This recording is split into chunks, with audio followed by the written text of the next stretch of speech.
Vamos estudar a lição da escola sabatina juntos?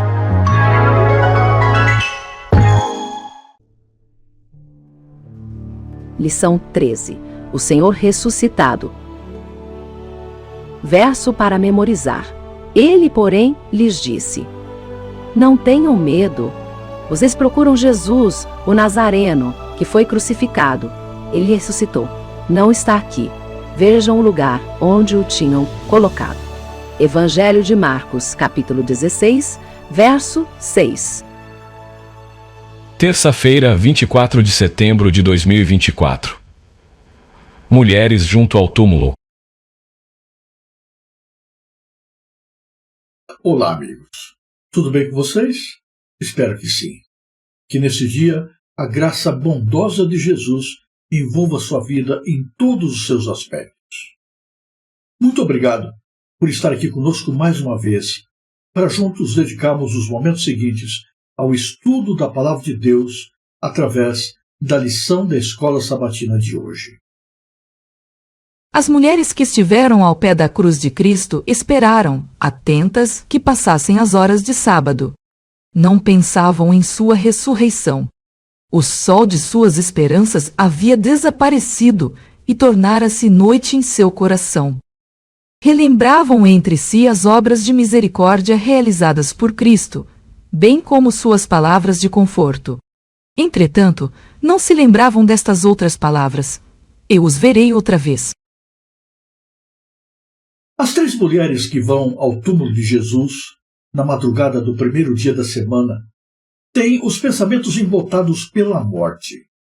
Elas pensam em um corpo sem vida, em um cadáver, que vão encontrar dentro da caverna que foi aberta na rocha justamente para este fim, para abrigar um cadáver, para servir de lugar de repouso aos restos mortais de uma criatura humana extinta.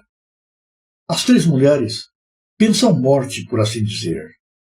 Levam aromas para embalsamar o corpo de Jesus e ervas cheirosas para encobrir o hálito da morte, para deter ao menos um pouco o processo de decomposição. Elas pensam a morte. E não é de se admirar. O túmulo de Jesus ficava perto de uma cruz que ainda estava de pé lá, na colina do Gólgota. Foi ali que elas haviam experimentado todo o horror da morte. Foi ali que elas haviam visto o seu Senhor sofrer, que o tinham ouvido exclamar: meu Deus, por que me desamparaste? Não admira que elas continuem totalmente envolvidas por esta névoa de angústia e de tristeza. Não admira que elas não estejam pensando em outra coisa a não ser em ervas cheirosas e na pedra pesada que tinha sido colocada à entrada do túmulo de Jesus. Quem nos removerá a pedra da entrada do túmulo? Elas tinham todas as desculpas do mundo para ficar em casa e na cama, até mais tarde. Mas o coração dessas mulheres queima de paixão pelo Senhor de tal forma que não existe desculpa, não existe cansaço, nem frustração suficientes para detê-las em casa. As mulheres estão preocupadas com a pedra, mas ao chegarem ao sepulcro, se defrontam com um anjo. O anjo aparece às mulheres e diz a elas que Jesus ressuscitou dos mortos, e as instrui a dizer aos discípulos e a Pedro para encontrar Jesus na Galileia. Por meio do anjo, as mulheres receberam uma mensagem de Jesus que precisavam entregar. As mulheres inicialmente ficam com medo e confusas, mas acabam compartilhando a notícia com os discípulos. Em Marcos, Jesus dizia às pessoas que ficassem em silêncio sobre quem ele era ou sobre as curas que ele tinha feito, como ocorreu no caso da cura do leproso e da ressurreição da filha de Jairo. Ele disse a um grupo que não dissesse a ninguém sobre a cura de um homem surdo e mudo, e ordenou aos seus discípulos que não contasse às pessoas que ele era o Messias. Sem dúvida, a principal razão pela qual Jesus fazia esse pedido era ter o tempo necessário para concluir o seu ministério de acordo com a profecia bíblica. Agora, nessa cena, mesmo depois de terem sido informadas da ressurreição de Jesus, as mulheres, com medo e maravilhadas, fugiram do túmulo. E, pelo menos no início, também não falaram nada sobre o que tinha acontecido, embora fossem ordenadas a contar. O medo tem sido um dos piores vilões de todos os tempos. Ainda no Éden, após a queda, foi um dos primeiros sentimentos manifestados por Adão e por sua mulher. O medo nos limita a circunstâncias que não apresentem riscos, aprisionando-nos a uma suposta zona de conforto. Como nossos primeiros pais, o medo nos faz procurar o primeiro esconderijo disponível para tentar fugir do que não temos coragem de enfrentar. Surpreendidas e atemorizadas, Maria Madalena, Maria, mãe de Tiago, e Salomé ouviram as palavras do anjo. Apesar da tentativa de abrandar-lhes o coração e da mensagem sobremodo solene que receberam, foram tomadas de medo, de modo que nada disseram a ninguém. Segundo alguns estudiosos da Bíblia, no Evangelho de Marcos, o que se opõe à fé não é a dúvida, mas sim o medo. O Evangelho provavelmente foi escrito para uma comunidade que o medo estava impedindo de proclamar a fé viva no Cristo ressurreto. Os escritores antigos frequentemente valorizavam a ironia. Ao longo de Marcos, as pessoas espalharam notícias de que deveriam ficar caladas. Aqui, quando finalmente ordenado a espalhar a palavra, as pessoas ficam quietas. O silêncio, porém, não durou muito. Quando chegamos ao fim do livro de Marcos, o que é que nós lemos? E eles foram e pregaram por toda parte, cooperando com eles o Senhor e confirmando a palavra por meio de sinais que se seguiam. Marcos 16, verso 20. O que Maria Madalena não esperava era que o próprio Cristo ressuscitado lhe apareceria, dando-lhe ele mesmo a missão de anunciar as boas novas aos seus companheiros que estavam tristes e choravam. O fato dos discípulos não terem acreditado não mudou o fato de que ela viu Jesus, falou com ele e anunciou o que ele lhe ordenou.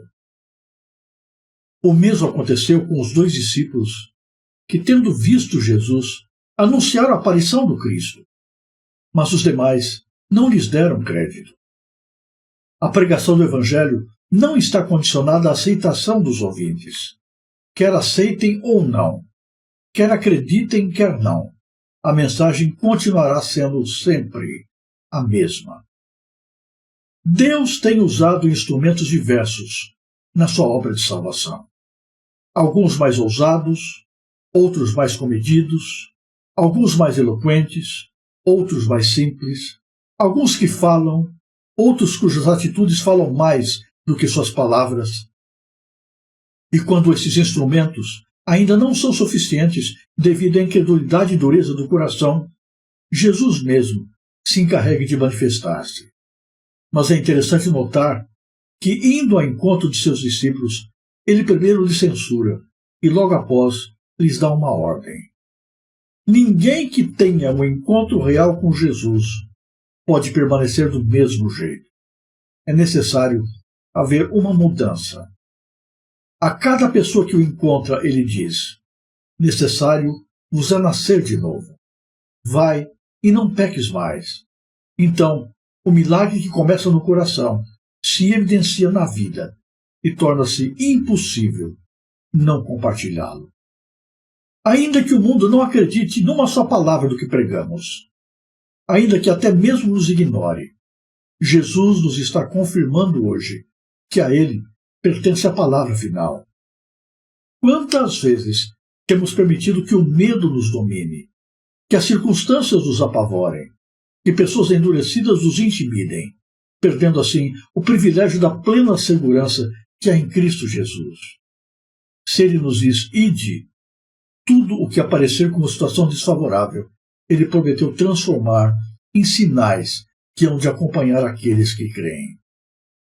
Aquele que está sentado à destra de Deus é o mesmo que prometeu estar conosco todos os dias, até a consumação do século. Você crê nisso? Então, não tema. Assim, é quebrado o silêncio sobre Jesus e sobre quem ele era e o que ele fazia. O livro termina com seus seguidores pregando por toda a parte. Você tem compartilhado Jesus? Se não tem pregado sobre Cristo, qual é a razão? Será que é o medo? Será que você ainda não viu a Cristo? Por que é que não devemos ficar calados sobre Jesus e aquilo que ele fez por nós? Pense hoje em quantas pessoas estão ao seu redor. Pense hoje naqueles a quem você deve contar sobre o que Jesus fez da sua vida e sobre o plano da salvação. Deixe que a graça de Cristo inunde a sua alma. E então, tendo transbordando o coração, os seus lábios não ficarão fechados. Que Deus o abençoe no dia de hoje. Se você gostou deste vídeo, ajude a divulgá-lo. Inscreva-se no canal, deixe o seu gostei, clique no sininho das notificações e compartilhe o link com as pessoas que você conhece. Fale mais de Deus no mundo que quer esquecê-lo. Que Deus abençoe você em cada momento e em todos os lugares.